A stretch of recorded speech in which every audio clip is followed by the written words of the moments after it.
Et en voiture, fan zone, comme tous les mercredis, on est avec vous. Donc montez en voiture, attachez vos ceintures et rejoignez-nous pour décrypter l'actu geek et héroïque. Donc je suis aujourd'hui en compagnie de Corentin que vous connaissez, Salut. de Laetitia que vous connaissez Salut. également et de Johan que vous connaissez, mais pas à ce poste de En voiture chroniqueur. fan zone, j'aime bien. Ah, ça me fait plaisir. En plus, avec le visuel. visuel derrière, c'était pas mal. Je Il me manquait suis une voilà. rime en U. En voiture, attachez vos ceintures. Il Arthur. manquait Arthur ou Arthur, confiture. ouais. Il manquait un truc en Confiture U, mais- peut-être parce qu'on va peut-être en faire des tartines sur nos sujets du jour et ça tombe bien que tu sois là aujourd'hui puisqu'on a du lourd, du très très lourd. On va parler de Star Wars 8, on va parler de Thor 3, on va répondre à vos questions. Il y aura aussi la suite du jeu, la team Fanzone versus la team Internaute. Je vous rappelle que la team Internaute mène 7-2 et donc peut comme Fast and Furious passer à 8.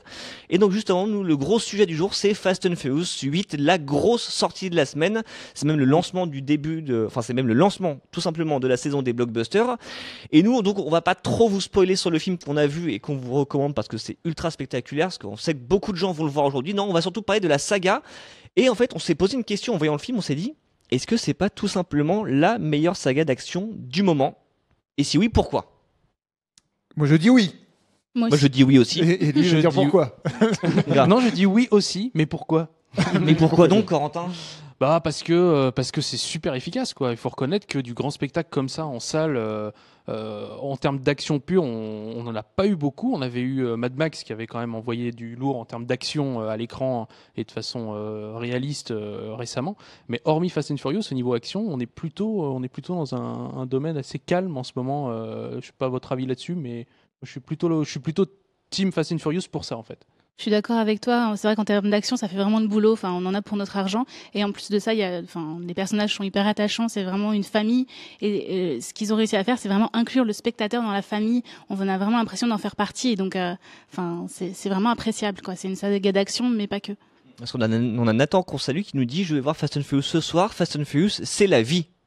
Ce qui est quand même pas Oui, mal non, aussi. non, c'est vrai. Parce que c'est vrai qu'il y a la famille, voilà. Non, il y a la famille. Non, mais c'est surtout c'est vrai qu'en termes d'action, à l'heure où il y a beaucoup de franchises ou de films avec des fonds verts, c'est que là vraiment, alors, bien entendu, il y a des effets visuels, bien entendu, le sous-marin n'existe pas vraiment, mais en fait, à chaque fois qu'il y a des bagnoles qui s'encastrent les unes dans les autres ou Dwayne Johnson qui met des patates, bah en fait, ça fait mal, on le sent quoi. Et il y a un côté très ouais, très popcorn, à la fois premier degré, parce que Fast and Furious est devenu un peu what the fuck avec les années, et en même temps, ils arrivent à rester sur une sorte d'équilibre assez étonnant d'ailleurs, qui fait que c'est en même temps débile, en même temps jouissif, en même temps super bien fait. Et non, c'est vraiment chouette à ce niveau-là.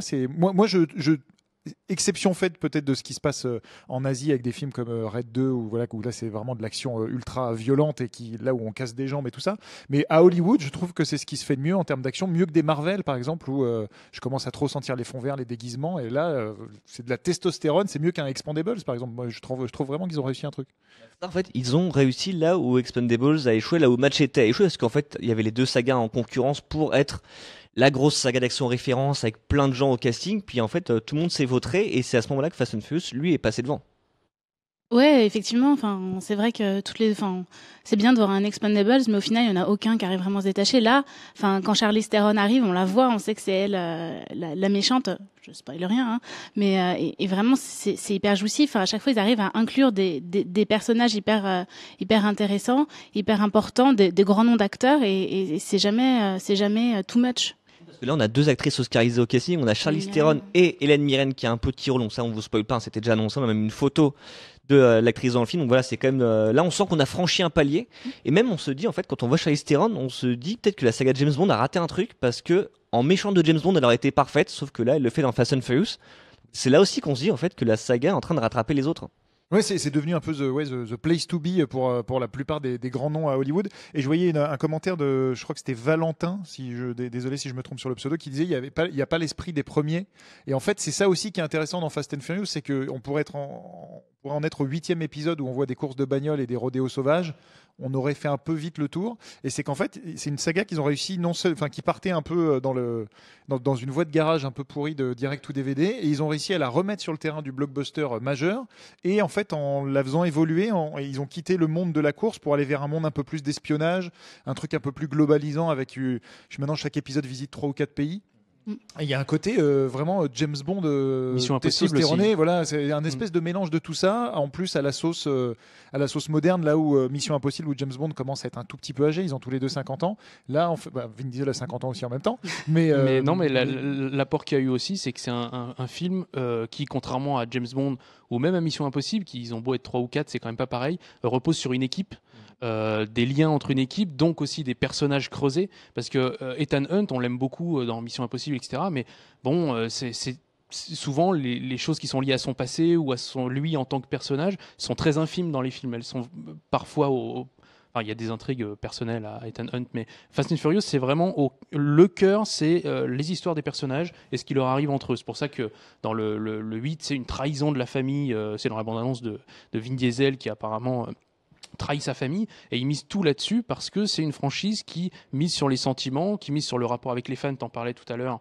Voilà, il y a l'aspect de famille, il est à la fois à l'écran et il est aussi hors écran dans la promo. Si vous allez sur les Instagram des acteurs, ils sont tous en train en ce moment ils sont en promo du film et ils mettent tous, ouais, c'est que de l'amour Fast and Furious, vous nous le rendez au centuple, etc. Façon Patrick Sébastien, c'est que de l'amour. Mais en fait, c'est vrai qu'il y a un peu de ça dans Fast and Furious. Et je rebondis sur ce que tu disais tout à l'heure sur le fait que la saga a su se réinventer. C'est en grande partie grâce à Justin Lin qui a repris un peu la saga et qui a réussi vraiment à insuffler un vent nouveau. Vraiment, et c'est top. Enfin, j'ai adoré le 7e. Oui. Bon, ok. Tu as le droit, tu as raison. On peut toujours critiquer Fast and Furious. C'est vrai qu'au début, on part du principe, on se dit ouais, c'est pas crédible. Oh là là, c'est bon. Et au final, après, on met ça de côté et on plonge vraiment dans l'univers. On sait qu'on va voir un film où tu vas avoir des cascades. Enfin, rien n'est possible, mais c'est super quoi, et on prend vraiment un vrai plaisir. Ça, et vraiment, ils ont vraiment su, je trouve, insuffler un vent nouveau à chaque épisode. Donc là, je voyais ton interview tout à l'heure de Vin Diesel qui est très intéressante. Je vous conseille d'aller la voir sur le site, elle ne spoile rien. Où Vin Diesel disait après le 7e épisode, on pouvait pas donner quelque chose de beau, il fallait que les gens aient de la peine. Et effectivement, ils arrivent vraiment à se réinventer à chaque fois. Et voilà, en fait, en sous-texte, Vin Diesel fait référence évidemment au décès de Paul Walker qui est survenu pendant le tournage du 7. Et voilà, il dit que du coup, on peut pas repartir sur un truc léger et rigolo. C'est quoi en fait, il est un peu en train de nous dire qu'il fallait qu'on ressente à l'écran la peine qu'il a en lui, en fait. Ce côté, la famille est brisée. Et on avait Martin, on a Martin qui nous disait le côté what the fuck est un peu trop présent et c'est ça qui le saoule. Mais en fait, il est assumé le côté what the fuck, non ? Il est à la fois assumé et en même temps, il est pris avec sérieux, contrairement à Expandables, justement. Alors, je suis pas du tout en train de vomir sur Expandables parce que quand on avait appris à l'époque l'existence du projet Expandables, nous qui sommes des enfants des années 80, on était comme des malades, on sautait partout. Clair. Mais Expandables en est vite arrivé à faire tout le temps des clins d'œil à la caméra en disant vous avez vu quand même, on s'est tous réunis, c'est quand même super chouette. Là où Fast and Furious, tout en réunissant tout le monde et où en ayant des moments vraiment what the fuck, ou notamment dans la relation entre Dwayne Johnson et Jason Statham dans cet épisode, voilà, où ils passent leur temps à s'envoyer des vannes, mais ils arrivent tout le temps à garder une sorte d'approche sérieuse de l'action et des enjeux. Et du coup, en fait, on est toujours quand même dans un suspense. On sait qu'à la fin, ils vont sans doute gagner ou sauver la mission, mais il y a quand même un truc très premier degré qui fait du bien, en fait, où on n'est pas en train de se dire on est entre nous et quand même on fait un film de potes. Et ça, moi, je trouve que ça fait du bien aussi. Je ne sais pas du tout si je répondais aux commentaires de... Si, c'est exactement ça. En fait, c'est que c'est un film, c'est des films, en fait, c'est des films très généreux et qui au moins ne mentent pas, en fait. Ils te montrent une bande-annonce, c'est ce que tu retrouves à l'écran. Oui, et en plus, pour continuer dans la question de Martin, le côté what the fuck, il est aussi hérité. Dans Expandables, justement, c'était parfois pas assez what the fuck. On attendait qu'il se lâche un peu, façon les films des années 80, il le faisait pas forcément. Alors que eux ont réussi, et ça, je pense que c'est honnêtement la touche de Vin Diesel pour moi, c'est d'avoir cet esprit des années 80 avec lequel il a grandi, cet esprit un peu, on fait de l'action et on se prend pas trop la tête, et d'avoir compris que l'industrie, pour attirer les gens, il faut aussi quand même des sujets un peu sérieux, une mission un peu qui tienne le coup, parce qu'il y a généralement 2h15 de film au moins dans les derniers Fast and Furious. Et donc il a cette espèce de mix des deux et c'est plutôt pas mal. Et on a Tom justement qui va dans le sens qui nous dit en fait c'est un film popcorn, en fait c'est assumé, faut pas chercher un chef-d'œuvre, et c'est exactement ça, mais c'est un bon film popcorn. Ouais. Et on a Valentin qui nous disait le trio Vin Diesel, Dwayne Johnson, Statham, il fait le job. Alors, dans le film, parce que je vous rappelle pour ceux qui n'ont pas trop suivi, en fait, l'histoire du film du 8, c'est Vin Diesel qui trahit son équipe pour une raison, évidemment, qui sera expliquée à l'écran. Il fait équipe avec Charlize Theron, et du coup, en fait, c'est à côté, il y a Dwayne Johnson qui doit faire équipe avec Jason Statham, le méchant du 7. Et Yoann avait raison, c'est peut-être les meilleurs moments du film. Il y a notamment une évasion de prison qui est juste géniale. En termes d'action, C'est super. Et le tandem, on a envie de voir un film que sur eux. C'est-à-dire que le tandem fonctionne à mort. Ils sont tellement dans la surenchère. Il y a une scène en prison, je crois que l'extrait avait été diffusé, où en fait, ils sont chacun dans une cellule séparée, mais ils se voient. Et en fait, donc il y a du trash talk. Et en plus, il y a Dwayne Johnson qui arrache un banc de pierre et qui commence à faire de la muscu. C'est vrai en plus. Et c'est super drôle, quoi. Parce qu'en fait, Dwayne Johnson, Même c'est un peu l'humour l'incroyable entre les Hulk, en deux. fait, maintenant, c'est ça. Ah oui, non, mais l'humour entre les deux est super. On a l'impression que Dwayne Johnson, c'est devenu un super-héros, mais sans les super-pouvoirs. Parce que ils assument ça, le mec, il casse des Ses murs à muscles, main c'est nue. son super pouvoir. Dans Oui, le il a set, pris- il était tombé d'un immeuble aussi, puis il se relève. Il Ah bah là, tombe sur une voiture. là, il d'un fait le même immeuble. genre de truc. En fait, il a pris 9 kilos de muscles en plus pour ce film-là. Je sais pas où il les a casés, mais c'est vraiment un monstre, en fait. Mais alors, par contre, on a Florentin qui nous dit aujourd'hui, les Fast and Furious sont devenus des blockbusters sans âme. Je suis pas trop d'accord parce qu'en fait, alors on parlait de Justin Lin qui a relancé la saga, et depuis en fait ils prennent des réalisateurs qui sont quand même pas des manches. On a eu James Wan pour le 7, donc le créateur de Saw et de Insidious et de Conjuring. Là on a F. Gary Gray qui a fait Braquage à l'italienne déjà avec Statham et Charlize Theron. Il a fait aussi NWA. Cool avec Dwayne Johnson, qui est un des meilleurs rôles de Dwayne Johnson. Exactement. On a découvert que c'était pas qu'un catcheur et qu'il y avait un comédien derrière. Ouais. Il avait beaucoup d'humour, et du coup c'est un peu ce qui a lancé sa deuxième partie de carrière. Donc voilà, en fait c'est pas vraiment des films sans âme, c'est que les réalisateurs sont bien choisis, et parce que déjà pour leur talent avant tout, c'est pas juste des yes men qui vont allumer la caméra et c'est parti. Et surtout, ce qui est intéressant, c'est que non seulement ils sont sollicités, mais ils disent oui. Donc s'ils disent oui, c'est qu'il y a quand même un truc dans cette saga. Un mec comme F. Gary Gray, s'il vient, ou James Wan, ou voilà, s'ils acceptent ça, c'est quand même déjà, ça fait bien sur leur CV, faut être honnête, mais en même temps, ça veut dire qu'ils y trouvent leur compte. Parce que si c'était juste pour toucher un gros chèque, je pense que ça leur prend quand même 2 ans de leur vie, ou 3, voire 3 ans. Bon, tu réfléchis quand même à 2 fois. Donc je pense que c'est une façon aussi de montrer qu'ils ont quelque chose à apporter à ça. Et c'est ce que des gens comme les producteurs et Vin Diesel cherchent. Ils cherchent aussi une patte de réalisateur. Si vous regardez bien le 6 et le 7, il y a des différences de mise en scène. C'est quand même pas le même film répété à l'envie, quoi. Ouais, je suis d'accord. Et ils ont besoin de ça pour les films à venir, puisqu'il y en aura Sinon, ils prendraient des petits réalisateurs inconnus, comme c'est le cas sur d'autres sagas. Ils disent on va prendre ça. Elle a fait un film où il a fait un film avant, et puis c'est bon, comme ça, on va pouvoir lui faire ce qu'on veut. Mais là, non, quoi. Enfin, ils prennent des gens qui ont une vraie patte, donc. Et en plus, je rejoins ce que disait aussi Laetitia tout à l'heure par rapport au côté sans âme. C'est là où je suis pas trop d'accord, c'est que le côté famille et personnage qui est vraiment au centre du truc, au-delà des bagnoles, est vraiment hyper important, avec toujours l'espèce de, il y a quand même une sorte de belle morale, même si c'est tous des hors-la-loi, mais il y a un code d'honneur, la famille avant tout. Et en fait, chacun en plus a son petit moment. C'est-à-dire que Tyrese Gibson, qui est là pour dire des conneries tout le temps, il a son petit moment. Michelle Rodriguez, qui est là pour faire du Michelle Rodriguez, elle a son petit moment aussi. Et donc je trouve qu'ils évitent le côté sans âme que peuvent avoir d'autres blockbusters que je ne citerai pas. Vous êtes plusieurs aussi à réagir sur l'absence de Paul Walker, donc bien sûr qui n'est plus dans la saga pour les raisons évoquées plus tôt. Et il y a un commentaire qui nous disait il est quand même d'une certaine façon, c'est-à-dire que c'est ça aussi qu'ils ont réussi à faire, qui était à la fin du set, quand il y a les 2 routes qui se séparent, là, qui était... Alors, ils pouvaient pas faire autrement, c'était un peu dégueulasse en termes d'image de synthèse parce que le mec était décédé malheureusement, mais en fait de se dire que Paul Walker vit toujours quelque part dans cet univers virtuel, il y a quelque chose d'hyper touchant, et en fait tout le long du 8 il l'évoque comme si le mec il vivait là-bas, mais on va pas trop aller l'embêter sur cette mission là, et en fait Paul Walker est toujours vivant, et au-delà de Fast and Furious, moi je trouve que c'est un bel hommage. Ça renvoie aussi même au cinéma qui rend les gens immortels, en fait, et on se dit Paul Walker existe toujours, et moi je trouve ça assez chouette. Et en plus il y a un petit clin d'œil, c'est que là ils ont fait venir Scott Eastwood dans le film, qui joue le bras droit de Kurt Russell, et c'était un des meilleurs potes de Paul Walker. Scott Eastwood qui est super d'ailleurs. Oui, alors jusqu'ici on n'était pas trop fan de Scott Eastwood, et là on se dit c'est bon, on commence un peu à avoir le potentiel, donc je maintiens ma théorie que c'est peut-être le prochain Wolverine, puisque il ressemble à Clint Eastwood forcément, et donc un petit peu à Hugh Jackman. On en reparle dans quelques mois. J'ai vu aussi une remarque de quelqu'un qui disait il faut John Wick dans Fast and Furious 9, mais comment je suis d'accord. Mais tellement, bah oui, bien sûr, mais c'est vrai. Parce que voilà, John Wick est un bon exemple, mais pour le coup, c'est pas dans un blockbuster, donc ils ont un peu plus de liberté, mais un bon exemple d'action qui défonce tout, quoi. Ouais. Et donc dans un côté un peu plus série B, et je trouve qu'il y a un peu le même esprit dans John Wick que dans Fast and Furious. Donc si John Wick pouvait croiser la route de tous ces gens, ça avec l'acteur de The Raid, ce serait juste Iko Uwais. Il y a déjà eu un acteur de The Raid dans Fast and Furious 6 qui foutait à terre, je crois que c'était Ludacris et Tyrese Gibson en quelques secondes.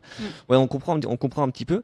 Et justement, on parle parle de John Wick et ça me fait complètement oublier ce que je voulais dire. C'était vachement bien pourtant. Si on parlait de John Wick, on parlait de la famille, on parlait des différents personnages, on parlait, oui, voilà. Donc en fait, John Wick, donc c'est de l'action qui, on sent qu'en fait les acteurs font vraiment leur cascade. On sent même, vous pouvez regarder, il y a des making of en ligne. Ils ont vraiment balancé des voitures du haut d'un immeuble à New York, donc c'est assez impressionnant. Mais par contre, ça amène à ce qui peut être le petit grain de sable qui va faire déraper le moteur. En fait, c'est cette histoire en fait entre Dwayne Johnson et Vin Diesel, qui repose notamment sur, est-ce qu'il y en a qui font leur cascade, d'autres non. Donc, si vous n'êtes pas au courant, voilà, il y a eu un post sur les réseaux sociaux de Dwayne Johnson qui remerciait tous ses partenaires sans exception sur Fast and Furious. En tout cas les filles, parce qu'en fait les mecs ils disaient voilà, il y en a certains qui sont droits, qui sont loyaux, et d'autres non, c'est un peu des poules mouillées. Et il dit si jamais vous voyez dans le film des moments où j'ai l'air vraiment énervé, je ne suis pas en train de jouer, je suis vraiment énervé. Et en fait il visait Vin Diesel à qui ce serait méchamment embrouillé. Et voilà. C'est vraiment dommage tout ça. Au-delà du fait que ça peut menacer la saga, c'est-à-dire que moi, Vin Diesel, pour pas paraître pour un vieux con, mais c'est un mec que j'ai découvert sur Soldat Ryan à l'époque en 97, puis après surtout Pitch Black avant les Fast and Furious, où on se disait waouh, c'est peut-être le renouveau d'un action hero. Voilà, on cherchait un peu les futurs Stallone et tout ça, et ça pouvait être Vin Diesel. Et en fait, quand on voit voilà cette espèce de brouille, donc il y avait certes le fait qu'il fait passer cascade, mais c'est surtout un mec qui se comporte un peu comme une diva. Encore à Paris, voilà, sur les interviews, il y a eu 1 ou 2 heures de retard parce que le mec vient pas à l'heure, jamais à ses rendez-vous. Exactement ça. Donc les gens qui vivent ça avec lui sur le tournage, Kassovitz l'avait vécu dans le formidable documentaire sur les coulisses de Babylon AD qui s'appelle Fucking Kassovitz, où on voit travailler avec Vin Diesel, qu'est-ce que ça veut dire. Et c'est tellement dommage, quoi. C'est-à-dire que on sent, voilà, pour aller au bout de ta question sur la brouille, que ça peut vraiment menacer la présence de l'un ou de l'autre dans la suite de la saga. Et après coup, on se dit un Fast and Furious soit sans Vin Diesel, soit sans Dwayne Johnson, ça aurait pas trop la même saveur. Quand on regarde un petit peu les chiffres, en fait, les carrières de l'un et de l'autre, les producteurs vont devoir se dire soit on dégage Dwayne Johnson, mais on perd un mec qui fait 100 millions de dollars à chaque film, soit on vire Vin Diesel qui est l'âme, qui est le pilier de la saga, et voilà, c'est un peu compliqué. Et puis les producteurs vont décider, mais du coup Vin Diesel étant producteur, à mon avis c'est Dwayne Johnson qui partirait s'il y avait une brouille, parce que Vin Diesel, s'il retire ses billes, probablement que c'est lui qui porte le truc malgré tout. Si tu enlèves Vin Diesel mais que tu essayes de mettre Dwayne Johnson en héros, je suis pas sûr que ça tienne, parce que c'est Dominic Toretto le cœur du truc. Tu peux pas te dire Hobbs qui était ancien du FBI devient chef de la bande, tu vois, ça aurait pas de cohérence. Ils sont obligés de garder Vin Diesel, donc ce serait malheureusement Dwayne Johnson qui par ailleurs trouverait d'autres projets sans trop de soucis, mais ce serait vraiment dommage en termes d'histoire de devoir expliquer le nouveau départ d'un autre personnage, etc. Ouais. Je pense que ça perdrait en plus beaucoup, parce que pour le coup Dwayne Johnson, c'est un peu la caution, un peu le mec hyper baraque. Vin Diesel qui nous paraissait hyper baraque, maintenant ça a l'air d'être une crevette à côté de Dwayne Johnson. Il se prend un peu trop au sérieux, c'est l'acteur aussi de manière générale par rapport à Dwayne Johnson, donc je pense que la saga perdrait vraiment quelque chose. Surtout que la saga a vraiment décollé à partir de l'épisode 5, qui était avec Dwayne Johnson, qui est en fait aux États-Unis, enfin même dans le monde du cinéma, on l'appelle le Viagra des franchises, c'est-à-dire qu'en fait on le fait débarquer au milieu d'une franchise, genre l'épisode 2, 3 ou 4, et tout de suite en fait la franchise décolle, donc on se dit quand même qu'au niveau des chiffres, le mec est quand même fiable, donc ce serait dommage de C'est pour ça qu'ils veulent le prendre dans Man of Steel 2, non? Bah oui, c'est ça. De toute façon, en fait, ils vont le prendre ils l'ont déjà récupéré chez DC Comics, ils vont le faire jouer. On avait une question qui nous disait pourquoi pas Stallone dans Fast and Furious. Maintenant qu'il est parti de Exxonmobil. Ça pourrait être sympa. Après, il faut pas non plus. Voilà, on risque aussi encore une fois de tomber dans le fan service et le clin d'œil un peu débile, parce que Stallone, il va déjà être dans les Gardiens de la Galaxie numéro 2 avec Kurt Russell. Alors, ils ont annoncé il y a 2-3 jours qu'ils auront finalement pas de scène ensemble, mais il y aura quand même Kurt Russell et Stallone, c'est-à-dire Tango et Cash dans le même film. Si maintenant Kurt Russell fait aussi partie de la franchise Fast and Furious, on rajoute Stallone, ça va peut-être devenir un petit peu compliqué. Non, il va falloir que Dwayne Johnson et Vin Diesel arrivent à résoudre leur brouille pourri là, parce que moi j'ai pas envie de voir Fast and Furious sans l'un ou sans l'autre. Ça se voit à l'écran en fait dans le 8, on spoile pas trop, mais on le voit parce qu'on les voit pas. On vous conseille de chercher un plan où ils sont face à face. Vous avez 2h15 pour le faire, vous allez voir, c'est assez chaud. C'est même qu'il y a même 0 plan où ils sont face à face. En fait, ils se tournent toujours le dos, donc en fait, on se dit effectivement, il y a bien une brouille qui se voit à l'écran. C'est chiant parce qu'il y a encore 2 films derrière à faire, donc oui. Ce serait bien. Ils peuvent quand même mettre de l'eau dans leur vin pour les 4 prochaines années, et puis bon, voilà, ils tournent les 2 films, et puis après, ils sont plus obligés de se revoir. Nous, c'est ce qu'on veut. Nous, on veut garder l'esprit dont on parlait tout à l'heure de famille, etc. Faites-nous ça encore 2 films, et après eux le déluge, quoi. Tu vois, après le 10, quand ils seront dans l'espace, voilà, ce sera très bien, quoi. Mais par contre, enfin, tu dis l'espace, et c'est vrai que ça rejoignait pas mal de commentaires de gens qui disaient ça devient trop what the fuck. Je trouve que le numéro 8, au-delà du sous-marin, écartons le sous-marin, mais est revenu à un truc un peu plus terre à terre que le numéro 7 avec le saut entre les deux immeubles qui était là vraiment trop pour moi. Ouais. Mais voilà, même si les scènes sont assez dingues et notamment celle du sous-marin, je trouve que ça revient à un truc un peu plus voilà, normal, D'accord. entre guillemets. Voilà, donc je ne suis pas certain qu'ils aillent dans l'espace. Par contre, après, il va falloir trouver, c'est ce que disait Max, le positionnement de faire un Vin Diesel qui trahit et qui est hyper intéressant parce que ça change complètement la dynamique de la saga. Il va falloir trouver un truc aussi fort pour le 9 et j'ai du mal à imaginer ce qu'ils vont pouvoir faire. Mais Bah, on a peut-être Valentin qui a une bonne idée, qui dit je verrais bien un acteur oscarisé en chef de Cypher, donc Cypher qui est la méchante incarnée par Charlize Theron, pour continuer les acteurs renommés, un mec bien charismatique genre Kevin Spacey ou Russell Crowe en chef d'une organisation de l'ombre, une sorte de Blofeld en somme. Bah, alors en fait c'est un peu déjà le rôle de Charlize Theron je trouve moi dans Fast and Furious 8, mais après peut y avoir encore quelqu'un au-dessus, hein, ce serait pas impossible. Vous verriez qui justement pour rejoindre la saga s'il fallait n'importe quel acteur? Diable. Le diable, non, il ne joue Non, pas. au-delà le de diable. John Wick, une des logiques serait qu'il croise la route de Ethan Hunt sur une mission. Ouais, Ça serait tellement une énorme. collaboration, un Mission Impossible 7 rencontre Fast and Furious 9. Avec Tom ça Cruise serait- sur le toit de la voiture pendant qu'il roule, ce serait super. Ça serait assez dingue, mais non, c'est assez difficile et surtout il faut bien choisir parce que là, Charlize Theron, ça aurait pu être un espèce d'ajout un peu pourri et en fait, elle trouve parfaitement sa place. C'était le cas avec Kurt Russell sur le précédent. Pareil, Hélène Mirren, on pourrait se dire bon, ça y est, ils ont ajouté une actrice oscarisée pour faire plaisir, mais en fait, tout s'imbrique de manière assez logique. Donc la difficulté, c'est surtout de trouver la personne qui va pas choquer dans le tableau général, quoi. Mais surtout là où c'est marrant, c'est que c'est Hélène Mirren à la sortie du set qui a dit ouais, moi j'aimerais bien jouer dans Fast and Furious 8 et elle s'est retrouvée dedans. Donc après il suffit si un Il acteur. suffit de demander en fait. Exactement. Moi d'ailleurs j'ai même Ça posé pourrait être Laetitia. Voilà, exactement. Je veux jouer dans Fast and Demande. Furious. Moi j'ai même posé la question à Vin Diesel en lui disant si vous deviez caster un acteur français, qui ce serait? J'ai essayé de lui caser du Vincent Lindon ou du Isabelle Huppert. Il m'a dit pourquoi pas Marion Cotillard. Donc si Marion Cotillard nous regarde, ce qui serait très bien. Il y a peut-être moyen, en sachant qu'en plus, Vin Diesel a dit qu'il adorerait tourner un Fast and Furious à Paris. Et c'est une des villes qui lui manque. On voit, il y a Tom Cruise en ce moment qui est en train de faire des cascades dans Paris. Si jamais vous le voyez passer, c'est bien lui en voiture. Très très Donc, bon. pourquoi pas Il y a Frédéric qui nous dit pourquoi pas croiser Jason Bourne. Eh oui, C'est pas con, pas hein. faux. Pourquoi c'est pas le plutôt une Jason bonne idée. Bourne de Jeremy Renner, qu'on sait pas où il est pour l'instant. C'est vrai, mais non, mais moi, Matt Damon, je le verrais bien faire une apparition là-dedans, le temps de 2 scènes d'action, un peu De bourrine, cassage de bras. puis- un petit combat avec Dwayne Johnson, moi ça me va. Et pourquoi pas James Bond aussi, allez. On est fou. On fait un Expandables des c'est action ça, heroes. c'est ça. serait- Expendables du cinéma. Ça serait assez énorme. On a Jules qui nous dit Samuel Jackson pourrait être celui dans l'ombre. Je suis moins fan Ouais, de mais ça l'idée, ferait trop qui la va première. encore Et puis, apparaître 5 minutes Et et puis voilà. avec Nick Fury, là, ça ferait trop. Si on se rend compte Ouais. que c'est Nick Fury qui dirige et les Avengers et les Fast and Par Furious. contre, Denzel Washington, Mais ça qui ce serait était cool. d'ailleurs annoncé à l'époque dans le rôle de Kurt Russell, si je me trompe pas. Ah. Et en fait, il a pas pu le faire par des questions de planning et c'est Kurt Russell qui l'a remplacé. Donc Ah bah, d'avoir du un coup, Denzel ça aurait Washington une qui rejoint la franchise, pour le coup, je pense que lui, il pourrait s'intégrer assez logiquement. Ah, belle idée En de effet. Mehdi qui nous dit Taxi Fast and Furious avec Marion Cotillard. Et oui, si elle reprenait son rôle de taxi dans Fast and Furious, ce serait pas mal.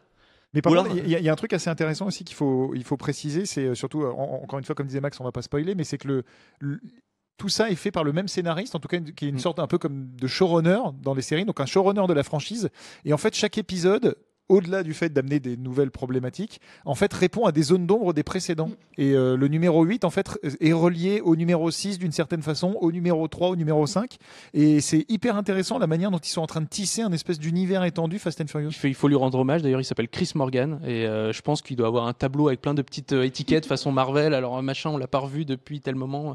Ils font des petits croisements et oui, c'est effectivement ils avaient récupéré pour le 4 des acteurs de Tokyo Drift par exemple, voilà, qu'on pensait qu'ils seraient juste dans Tokyo Drift et d'un coup, hop, on les revoyait dans la saga. On se disait ah tiens, c'était machin et tout. Donc ouais, on espère que ça va continuer là-dedans, qu'il y ait des personnages qu'on va pas arrêter de revoir et que Chris Morgan va encore continuer sur les 2 films prochains. Et surtout, c'est un bon exemple, je sais pas pour les scénaristes en herbe, mais je sais pas si les mecs ont prévu ça dès le départ ou si en tout cas ils arrivent à tout rattacher après coup, mais dans les 2 cas, c'est hyper bien fait. C'est-à-dire que là, on apprend que, encore une fois sans vous spoiler, mais que un des événements du 5 ou 6, je ne sais plus, en fait, est relié aux événements du 8. Voilà, en fait, c'était une sous-mission de la mission du 8. Et on fait, ah oui, d'accord, je comprends pourquoi les mecs avaient volé ça, alors qu'à l'époque, on se disait, bon, c'est juste une mission débile, on s'en fout. Non, en fait, tout est lié. Ce qui est bien, c'est que t'as pas besoin de spin-off du coup, parce que tout est au sein même de la saga. Exactement. Et nous dit Monica, on parle de Monica Fuentes. Oui, on veut le retour de Eva Mendes. Ah oui. qui annonçait à chaque film en fait. Donc voilà, Souvenez-vous de sa robe dans Fast and Furious 2. Voilà, c'est tout. qui est pourtant le pire épisode de la saga, mais c'est vrai qu'il y avait ça. Alors Fast and Furious, on pourra en discuter, je pense encore pendant des heures, mais il va falloir qu'on passe à la suite. Alors, je réponds juste à la question pour finir. C'était Alexis qui nous demandait combien de temps dure le film. Donc le film dure 2h16 en comptant le générique, en sachant qu'il n'y a pas de scène post-générique. Donc après, si tu veux Ou alors on partir nous l'a pas avant la montré. aussi, Parce peut-être. que voilà, de plus en plus, il les cache aux journalistes. Peut-être c'est Eva Mendes qui revient encore une fois dans la scène post-générique. Et du coup, nous on va passer du bitume de Fast and Furious à la galaxie Marvel. Puisqu'on va parler de Thor 3, Thor Ragnarok. Le film sort le 25 octobre et on a enfin découvert la bande-annonce. Tant attendu, c'était parce qu'on tant l'a attendu, attendu quand exactement. même, Et en fait, on a découvert la bande-annonce dans laquelle Thor retrouve notamment Hulk, et on voit le retour de Loki. On découvre la grande méchante jouée par Kate Blanchett. Et donc voilà, c'est une bande-annonce assez rock'n'roll, très colorée, qui a fait un énorme carton puisqu'elle a été vue 136 millions de fois sur Internet en l'espace d'une journée, ce qui est le record absolu pour tous les films Disney. Donc on parle de Disney, Marvel, Pixar, Star Wars. Perso, je l'ai vu que 3 fois. Donc voilà, donc c'est pas Corentin, Mais donc, peut-être que vous en faites troisième partie. score ever derrière Fast and Furious qui avait fait 139. 139 je crois, et ça qui a 197 fait millions, donc 197. on est encore loin. Je pense que les records vont continuer à tomber, surtout qu'il y a Star Et Wars c'est- 8 bientôt. C'est quand même assez Mais bien. cette bande-annonce, justement, est-ce que elle est à la hauteur de ce score, à la hauteur de vos attentes? Moi, je Ah, moi, je je peux trouve peut-être qu'elle fait- juste préciser avant, parce que pourquoi on la montre pas, il faut quand même préciser. Oui, bien sûr. C'est que voilà, vous avez dû voir dans des précédents fanzones, l'émission s'arrêtait en plein milieu. Il ne revenait jamais. Voilà, et c'est Monsieur Facebook qui est un peu chiant. C'est en gros, dès qu'on passe une vidéo, on se fait, comme on dit, striker dans le jargon, pour des questions de droit, parce qu'a priori, voilà, ils savent pas trop quand on a les droits des bandes annonces ou les droits de certaines musiques, et au lieu de se renseigner, ils préfèrent nous couper les lives en plein milieu. Donc tant qu'on n'a pas réglé cette question de droit, on préfère juste dire on a vu la bande annonce ou aller la voir sur Allociné si vous ne l'avez pas encore vue, et puis en parler, mais on ne peut pas vous la passer malheureusement. Voilà, c'était une petite précision. Non, mais c'est important de le dire, effectivement, parce que quand tu sais pas, tu te dis, mais pourquoi il la passe pas? Et du coup, moi, je trouvais que la Vas-y. bande-annonce fait le job, quoi, parce que pour le coup, enfin, c'est pas un vieux teaser où tu vois juste une image, tu fais bon, il va encore falloir attendre deux semaines minimum.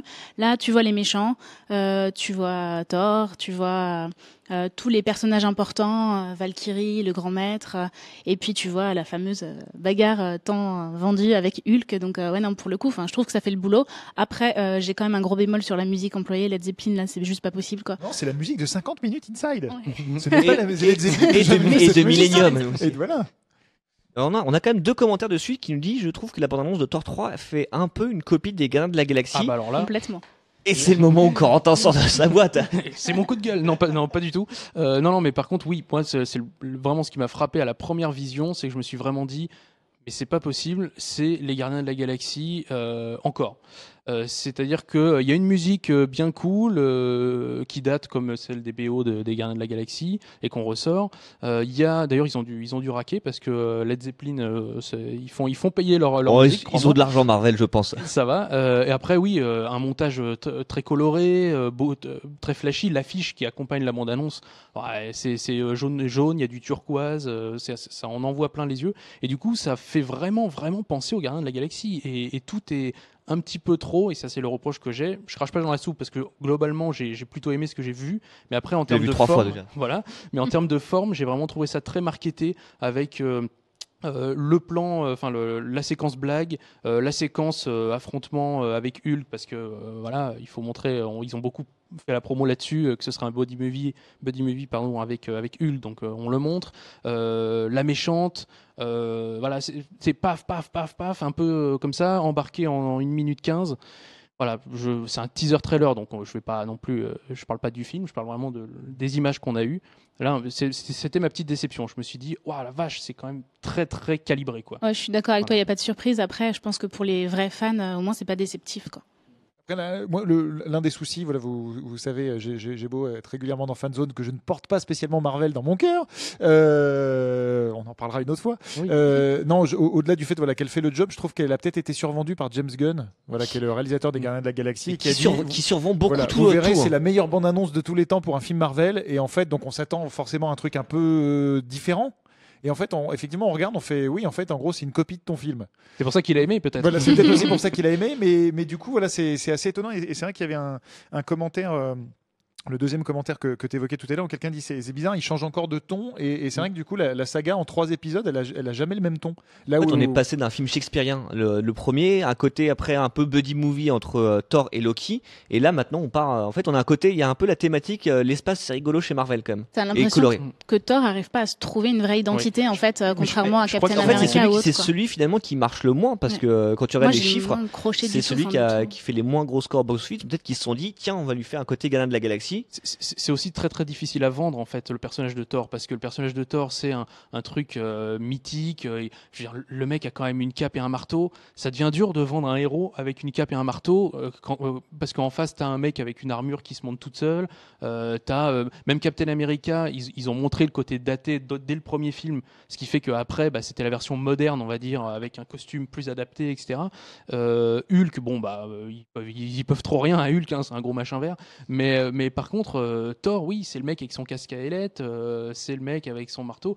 Et le premier film, il orgnait presque du côté des visiteurs, avec ce type qui débarque d'Asgard et qui se retrouve dans le monde à prendre un café et qui sait pas comment on fait. Enfin, voilà, qui est paumé. Dans le deuxième film, c'était, comme tu disais, un truc très très sombre.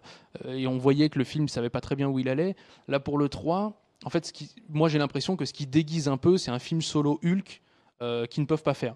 Parce que le film solo Hulk, c'est Universal qui a les droits de ça, donc Marvel ne peut pas encore le faire. Et du coup, on a l'impression qu'ils ont voulu faire un film solo Hulk, ils se sont dit, mais comment on va faire ça? Ah bah tiens, on va le coupler avec Thor, puisque du coup, dans Avengers, l'ère d'Ultron, on l'a envoyé, on l'a fait disparaître un peu, on sait pas trop ce qu'il est devenu. Hop, ils les envoient dans le cosmos, ils mixent les comics Planète Hulk et Ragnarok à la moulinette, et ils disent, bon bah voilà, on va faire un truc comme ça. Et je sais pas si ça va tenir le coup. Voilà. Sur le long terme. Au moins, tu as répondu un peu à la question de Frédéric qui nous dit il nous faut le planète Hulk pour expliquer pourquoi il est gladiateur sur une planète. Oui, C'est un peu, ça va être 10 minutes du film. Probablement. Moi, je pense que mon avis, c'est que vous serez peut-être d'accord, c'est que c'est un teaser trailer. Et si on nous montre l'affrontement Thor-Hulk et qu'ils ont fait beaucoup de la promo là-dessus, c'est que c'est qu'une partie. Pas un film, mais on va dire un tiers du film. Ce qu'on a vu là, le teaser trailer, j'ai l'impression qu'il montre des images de la première partie avec Asgard qui se fait surtout défoncer. qu'il y a une photo qui circule, on le voit Oui, face à Mark Ruffalo. Voilà, on voit face à Mark Ruffalo et ils ont l'air hyper contents, ils sourient. Donc, je pense que effectivement, ça va juste être. Parce qu'il y a une partie qui doit se dérouler sur Terre. On avait vu un aperçu dans la scène post-générique de Doctor Strange. Donc voilà, il y a peut-être d'autres choses. Donc en fait, ça, c'est peut-être une bande-annonce qui montre beaucoup d'images, mais qui en a finalement sous le coude. Mais l'un des dangers, c'est que ça fasse un peu presque sous-intrigue parallèle des Gardiens 2, voire de Valérian. C'est-à-dire que moi, quand je l'ai vu, je me suis dit, ah oui, tiens, sur une des planètes de Valérian, pourrait peut-être y avoir des combats de gladiateurs. Et en fait, on va nous raconter cet épisode-là, mais on s'en fout un peu.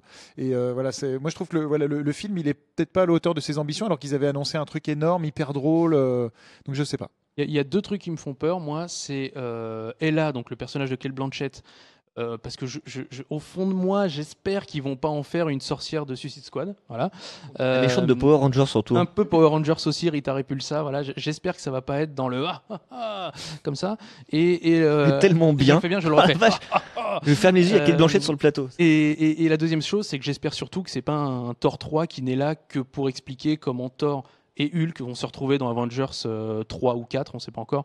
Voilà, j'espère que c'est pas un truc prétexte et qu'il va vraiment y avoir. Alors Marvel a du mal souvent dans les enjeux. J'espère que là il va y avoir un enjeu vraiment important et que ce sera pas juste un prétexte. Voilà. Et d'ailleurs, on voit Ella qui casse le marteau T'as aimé ça, de Thor. Ouais, j'ai aimé. Plusieurs fois, elle m'a dit, t'as vu, elle castre le marteau. Qu'est-ce Ouais. qui t'arrive Non, mais ça castre Thor, quoi. Enfin, vraiment, quoi. Puis après, on lui coupe les cheveux, elle s'en sort une délire. Mais vraiment, je trouve que. Et qui la figure. Voilà, c'est un peu, ça devient un objet, en fait. Bon, allez, tiens, on va te bagarrer. Je trouve ça intéressant de le montrer dans la bande-annonce, pour montrer comment, justement, il va réussir à se. Parce qu'en fait, c'était une des rumeurs qui circulait. Il y a une photo qui a été montrée de Avengers 3 où on voit l'arme de Thor. Et beaucoup de gens se sont dit il a plus hâte d'avoir son marteau. Ça veut peut-être dire qu'il y a une rumeur qui est vraie, comme quoi son marteau est brisé dans le film. Là, c'est pareil. En fait, c'est comme Hulk qui le montre très vite. En fait, donc on espère qu'ils ont encore des choses sous le coude et qu'ils n'ont pas tout déballé comme ça. Je vais faire une remarque très très cynique. Je pense qu'ils lui ont coupé les cheveux pour vendre des jouets. Voilà. C'est très méchant, mais ce qui va nous amener peut-être vers notre sujet suivant, puisqu'on va rester dans une galaxie, mais pas la galaxie Marvel, la galaxie très lointaine de Star Wars épisode 8, Star Wars les derniers Jedi, dont on va enfin voir les premières images dans quelques jours. Normalement, ce serait vendredi, pendant la Star Wars Celebration, puisque le panel consacré au film, ce sera vendredi, ce sera vers 17h heure française, donc regardez bien, soyez bien au rendez-vous. Je pense que le panel va être diffusé en direct sur YouTube. Et nous, du coup, en fait, pour l'instant, on n'a vu aucune image. Donc, qu'est-ce qu'on peut attendre de cette bande-annonce? Déjà, ce rapidement. qu'on ne veut pas voir, c'est comme dans Thor 3, une voix off au début qui fait « Ça, c'est moi. Comment j'en suis arrivé là ?» Je vais vous expliquer. On dirait une comédie française. Kev Adams dans ses films, voilà, il fait ce qu'il veut, mais on fait pas ça dans un Marvel ou dans un Disney, voilà, ou dans un Star Wars. Donc voilà, ça c'est la première chose que je ne veux pas voir. C'est tout Une ce que bonne j'ai à dire. musique déjà qui colle à C'est marrant, même ceci, Luke Skywalker au début, en fait. Ça, c'est c'est moi sur une île. Comment je suis arrivé là? Je vais vous expliquer. 30 ans de. En fait, ça va être ça, en fait, le film. Non, mais déjà, on veut voir de vraies images. Enfin, je sais qu'on nous a dit que ce serait une vraie bande-annonce et pas un trailer. Enfin, un teaser, moi, j'ai des doutes quand même, parce qu'à chaque fois, on a des mini-vidéos et puis ensuite, on a la bande-annonce qui arrive des années, Ouais, mais quand tu des regardes, en semaines fait, plus par rapport à Star Wars épisode 7, en fait, au moment de la Star Wars Celebration, on avait déjà eu un petit teaser et on a eu la vraie bande-annonce à ce moment-là. Donc, on se dit peut-être qu'en fait, ils ont sauté l'étape du teaser. Et qu'on arrive à la bande-annonce qui serait bien. J'ai quand même un petit doute. Ouais. Et, on va entendre un mec respirer et puis avoir un logo s'afficher. Star Wars. Ok, super. Et donc une vraie bande-annonce et puis toutes les nouveautés, enfin ce qu'on nous promet, enfin un peu plus sur l'histoire, les nouveaux personnages. Moi, j'avoue que je suis très curieuse de voir Laura Dern qui a été vendue avec une robe mauve et des cheveux roses. Là, j'ai un léger doute. Enfin, ça me fait penser à Hunger Games. J'espère qu'ils vont pas faire ça.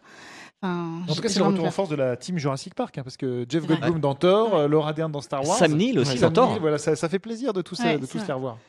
Moi, ce que j'attends, ce que je voudrais voir en tout cas, c'est voir un peu ce qui va arriver aux nouveaux personnages, c'est-à-dire à Finn, à Rey. C'est-à-dire que pas qu'on ait une bande-annonce avec juste on les voit déambuler dans des endroits, etc. Je voudrais juste un petit indice sur ce qu'ils vont faire à partir du moment où on les a lâchés fin de l'épisode 7. Et surtout, alors là je serais peut-être le seul, mais moi j'aimerais voir ce qu'ils vont faire avec le pilote, avec Poe Dameron, T'es pas tout seul. le personnage joué par Oscar Isaac, parce que dans le set, il était vendu au même niveau un peu que les autres, et finalement on l'a pas tant vu que ça.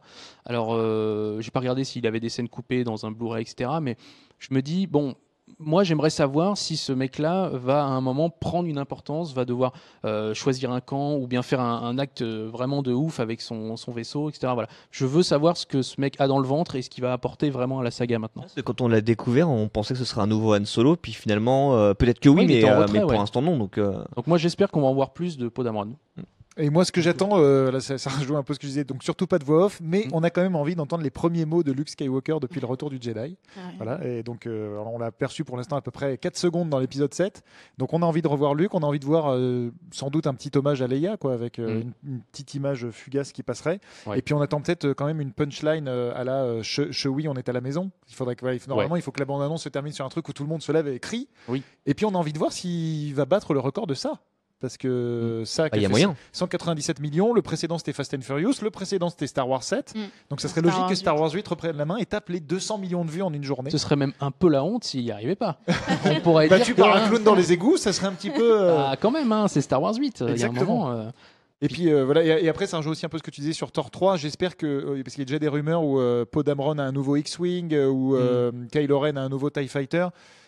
Normalement, même au-delà de ça, on nous annonce que Snoke, donc on voyait tout sombre et avec une robe noire, il aurait une robe dorée, voilà, des bagues. C'est vrai et que au bout d'un moment, ça fait un peu arrêter d'essayer de vendre des jouets. Voilà, c'est peut-être pas très logique que le mec ait un nouveau vaisseau 3 semaines après les événements de l'épisode 7, quoi. Alors, ceci dit, sur Kylo Ren, ils annoncent un nouveau casque et ça se tient parce qu'en fait, il l'avait perdu.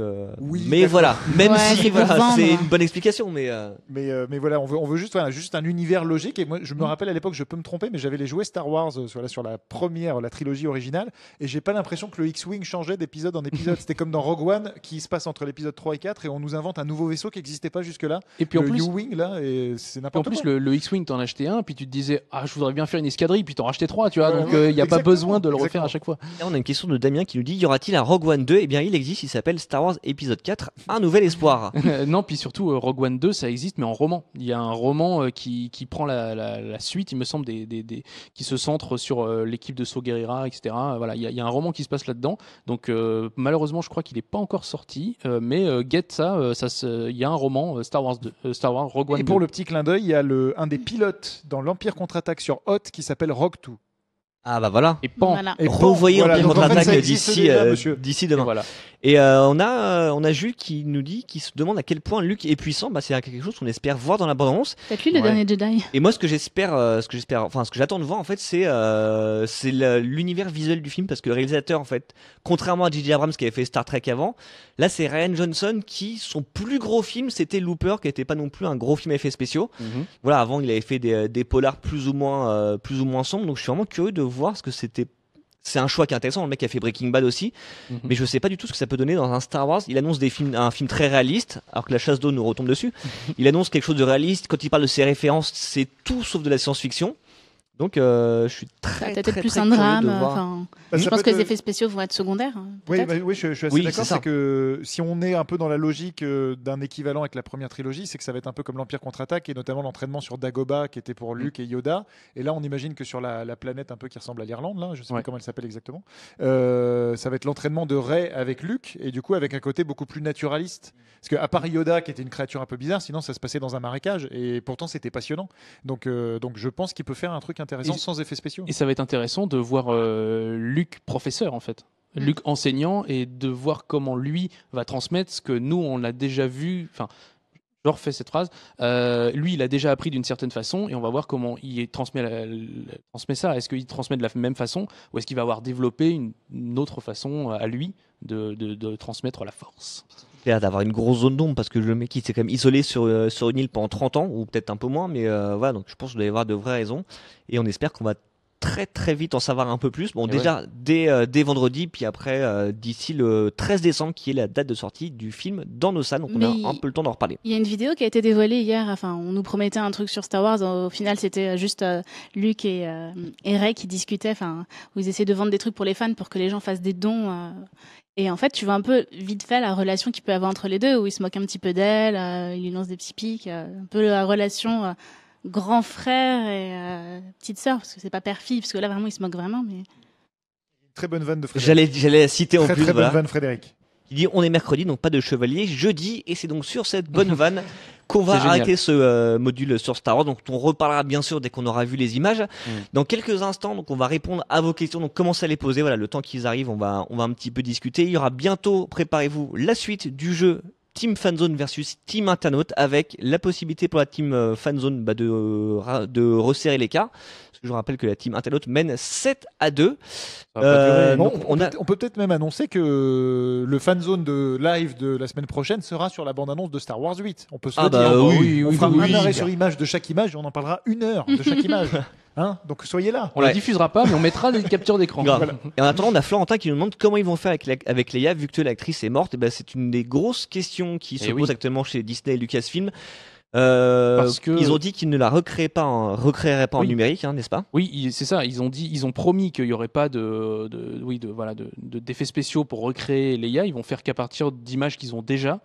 Donc, on sait que récemment, on a appris que le frère de Carrie Fisher avait donné son accord pour que les images soient utilisées dans d'autres films, c'est-à-dire le 8 et a priori le 9.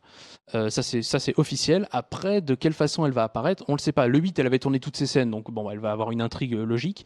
Pour le 9, par contre, c'était pas tourné. Du coup, on ne sait pas trop comment ils vont réussir à faire ça sans effets spéciaux. Mais a priori, s'ils ont demandé les droits, c'est qu'ils savent qu'ils ont des images en réserve pour la mettre d'une certaine façon. ouais, donc Lui ils veulent pas la faire vivre. mourir tout de suite. Bah, dans le 8, non. Dans le 9, peut-être. Voilà. Ou bien, comme façon Paul Walker, on en parlait tout à l'heure, la faire partir dans une galaxie autre ou une planète autre parce que la résistance a besoin d'elle. On ne sait pas encore. Et après, dire on n'attend pas Leia. Non, elle est. Allez-y avec elle, quoi. Non, mais elle nous a appelé par contre. Elle nous a envoyé une lettre, je vais vous la lire. C'est ça. On a- Il y a des chances aussi qui divisent ces scènes déjà tournées pour en garder quelques-unes ou Oui. une scène dans l'épisode 9 juste pour dire allez Oui, là qui jusqu'au bout. distille un Quoi. peu. Voilà, il y a peut-être c'est une chance de voir ça aussi quoi. Oui, sans doute. On espère en tout cas. Alors, on a Jules qui nous dit pensez-vous qu'un spin-off sur Obi-Wan pourrait voir le jour? C'est l'une des grosses rumeurs Bah, qui circulent depuis ça 1 serait ou 2 assez ans. logique, sachant que le personnage est quand même hyper installé, que Ewan McGregor est partant. Ouais. Il a dit plusieurs fois qu'il aimerait bien revenir, que le personnage avait été développé dans les séries Star Wars Rebels et Clone Wars, donc il y a des trucs à faire. Après, si c'est pour raconter ce qui s'est passé entre l'épisode 3 et 4, a priori, il était dans le désert, il Mais a pas fait grand chose à part mater mais des c'est- Jawa qui font des trucs avec des Tusken sous Mais des ça tentes. peut être génial en fait, Donc- un film en fait, le mec ne fait rien, il Un s'ennuie film dans d'ermite, une quoi, grotte ouais. comme ça. Donc, Film voilà. contemplatif de Mais Star Wars. moi, je le vois faire des trucs un peu dégueulasses avec des bantas Ouais. ou des trucs comme ça. C'est pour ça qu'Ewan Est-ce McGregor qu'on va veut revenir. voir ça Est-ce qu'on veut voir ça après, Non. c'est une Oh, autre question. ça se tente, mais sachant qu'Ewan McGregor en plus est revenu 30 secondes faire une voix dans Star Wars épisode 7, c'est toute la scène des flashs de Rey, c'est bien la voix de Ewan McGregor qu'on entend. On se dit si le mec revient, c'est peut-être que voilà, il commence à revisiter les locaux. à Mais voir justement, si- ils voudraient pas prendre un acteur plus jeune pour pouvoir refaire encore.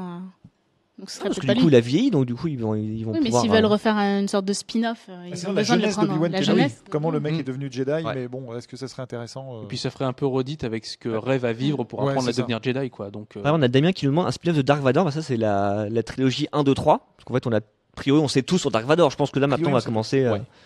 Et à quand la fin de Fast and Furious question de Raphaël. Alors en fait, cet épisode 8 qui sort donc aujourd'hui est le premier épisode d'une trilogie.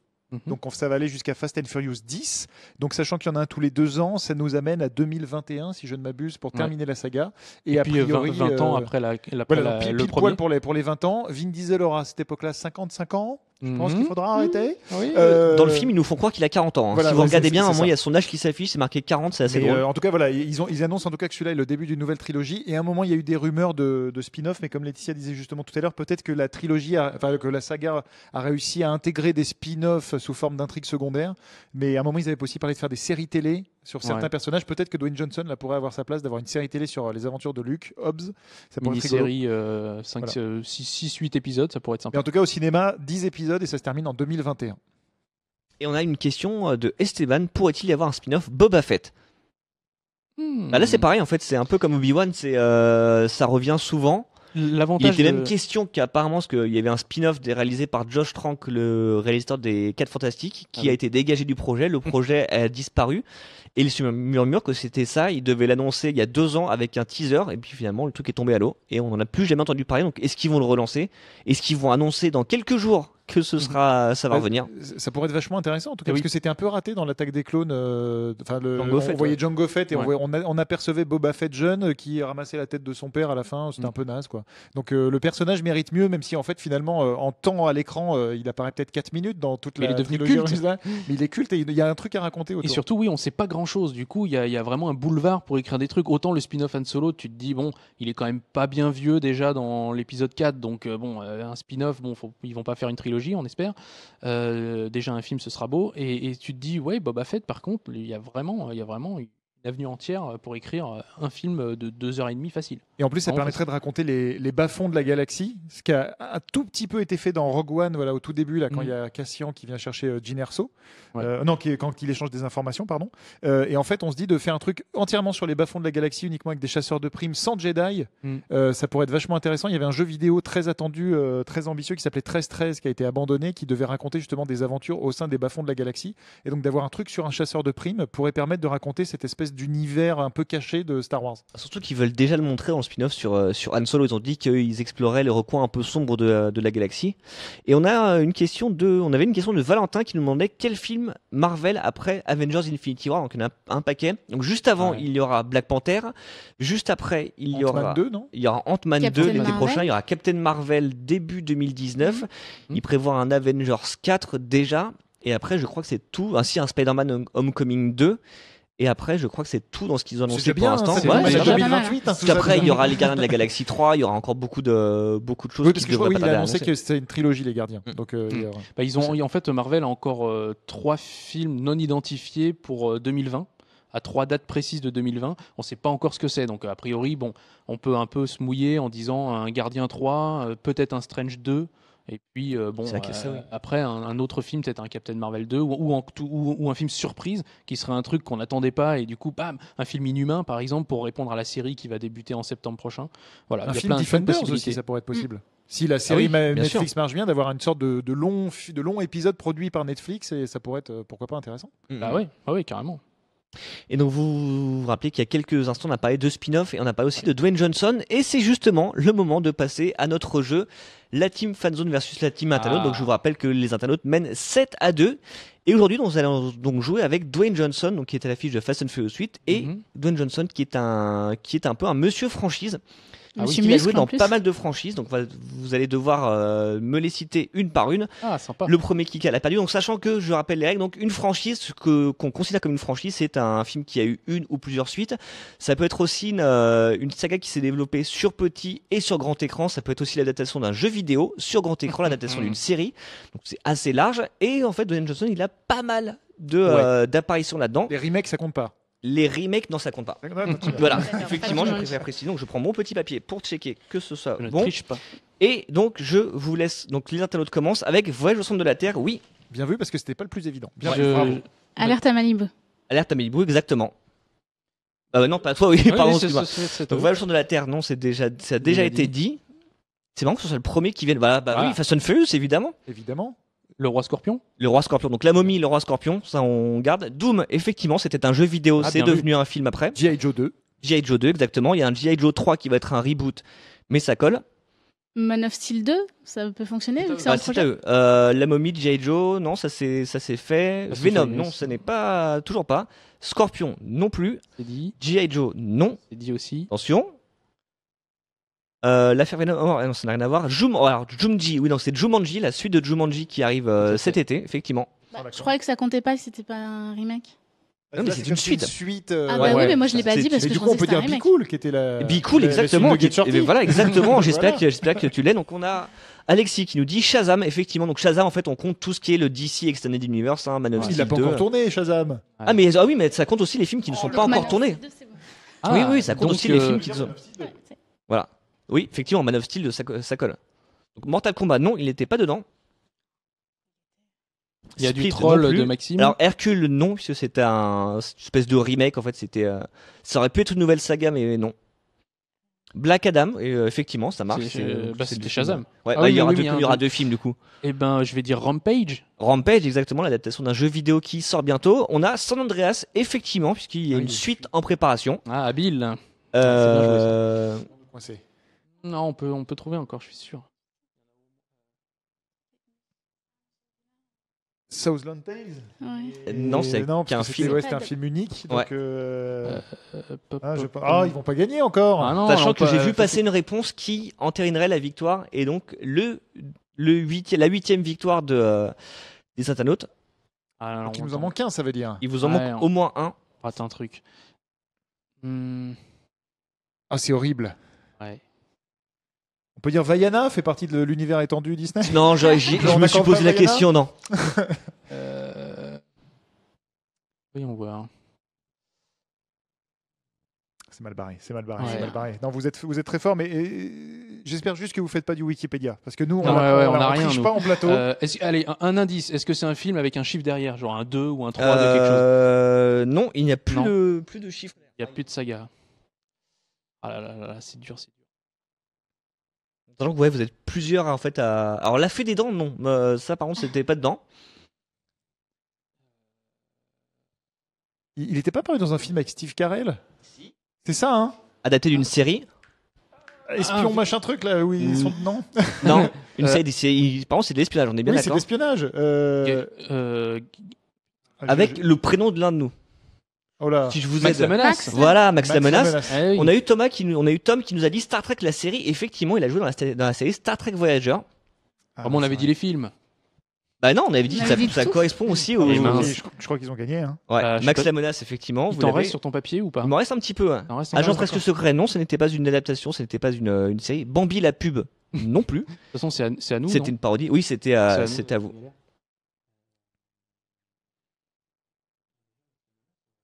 On a déjà Ouais. eu du mal. Hein. Bah ouais. Rampage, ça a déjà été cité. Attention, c'est un Very Bad Cops. Ce n'est pas une saga. Nous assistons à un long moment de solitude. Ouais. Bon, bah, abrégeons nos souffrances. Hein. Dans les films à venir, je crois que on a fait le tour. En fait, tout est passé. Je Malheureusement. rendre l'antenne, je crois. Et donc, On s'écrase. voilà, donc 8-2, ça fait hein. 8-2. Ouais. Donc je vous dis quand même ce que j'avais noté également. Donc on avait la série d'animation Transformers Prime, dans laquelle il faisait une voix. Ouais. On a Fast and Furious, G.I. Joe, DC Comics. On a Anna Montana. Il a joué, qui était sur petit et grand écran. Il a joué dans un épisode. Ah ouais. L'adaptation en film de la série Reno 911, une espèce de y a-t-il un flic. Il jouait dans le film. Et il y avait Jem et les hologrammes qui est sorti l'an dernier, C'est qui est vrai. l'adaptation. Il jouait son propre rôle dedans. Voilà, exactement. Mm. Et c'est tout ce qu'il y avait. Donc en fait, en tout, il a joué dans 17. Je vois plein Franchise. d'émoticônes là qui se marrent, ça m'énerve. Ça m'énerve. Non, les gars, Non, il y en a qui pleurent aussi. oui, il y en ça a veut qui dire que pleurent. voilà. Ah, merci. Merci de. merci, compatir. merci. Bravo à à vous, deux. en tout cas. On dit qu'on fait des sets de 10 points, hein, parce qu'on va pas Ouais. prendre un 20 à 2. Ah ouais, voilà, au bout d'un moment, c'est un peu, on Donc fera voilà, plus à d'émissions, 10, donc on ça va dirait être un qu'il y peu a un compliqué. 7-0. Voilà. Et puis on Ouais. démarrera, voilà. Exactement. Mais Bonne je pense idée. qu'on va pas gagner ce set. Hein. Je Non, pense non. C'est mal barré, à moins d'une remontada, hein, parce que on a déjà vu ça dans d'autres domaines. En tout cas, bravo à vous, du coup, merci. À vous d'avoir été aussi nombreux pour cette émission pleine de gros bras, pleine Grosse d'images cylindrée. qu'on ne vous a pas montrées. Voilà, on devait être en Marseille et on l'a pas fait finalement. On s'est dit que ce serait un peu ridicule. Donc il reste, il ne reste plus qu'à remercier aussi les gens en coulisses, c'est-à-dire Claire, Constance et Julien, grâce à qui cette émission est si bien réalisée. Merci à vous trois d'avoir été avec nous en plateau. Allez Merci au pour vos cinéma éclats. voir Merci à Fast and toi. Furious et plein Oui. d'autres trucs, parce qu'il y a plein d'autres trucs bien. Mais Oui, voilà, mais face à vous, ça vaut le coup. Vraiment, Et on le n'est son, pas il y vendu. a un payé. travail sur le son qui défonce tout. Vraiment. Moi, j'avais à chaque vrombissement de bagnole, il y avait le sol de la salle qui tremblait. C'est hyper impressionnant. Et à cette vivre. émission n'est pas sponsorisée. Non, non, vraiment, c'est un cri du cœur. J'aurais pu vous dire ça sur l'économie du couple avec Bérénice Bejo, Ouais, qui était effectivement. un coup de cœur aussi. Là, notre coup de cœur, c'est Fast and Voilà. Furious. Voilà. Et il y a aussi The Young Lady dans un autre genre qui est un peu violent aussi, mais voilà, qui est à voir. Mais Fast and Furious, c'est vrai que ça vaut le coup. Et on finit en répondant à Nicolas qui demande le chasseur de sorcières. Donc ça n'est pas Dwayne Johnson, c'est Vin Diesel. Et où est- Ah. Ça Tom, et ressemble un Tom petit qui dit où est Mathilde? Ah, mais oui, bah oui. Mathilde, est-ce qu'on peut en parler? Mathilde pouponne. Voilà, Mathilde Voilà. Pouponne, Et exactement. Et on l'embrasse bien fort. On espère qu'elle nous Gros regarde bisous. surtout. Et voilà, elle nous reviendra donc très bientôt. On l'embrasse bien fort. On salue également la rédaction qui nous suit et qui nous encourage et qui Merci à participe aussi activement à ce fan zone. Et on vous donne rendez-vous donc dès la semaine prochaine pour, bien évidemment, parler des premières images de Star Wars 8 qu'on attend avec une immense impatience. Et on espère que vous aussi. Merci beaucoup et à très bientôt. Salut! Ciao. Salut.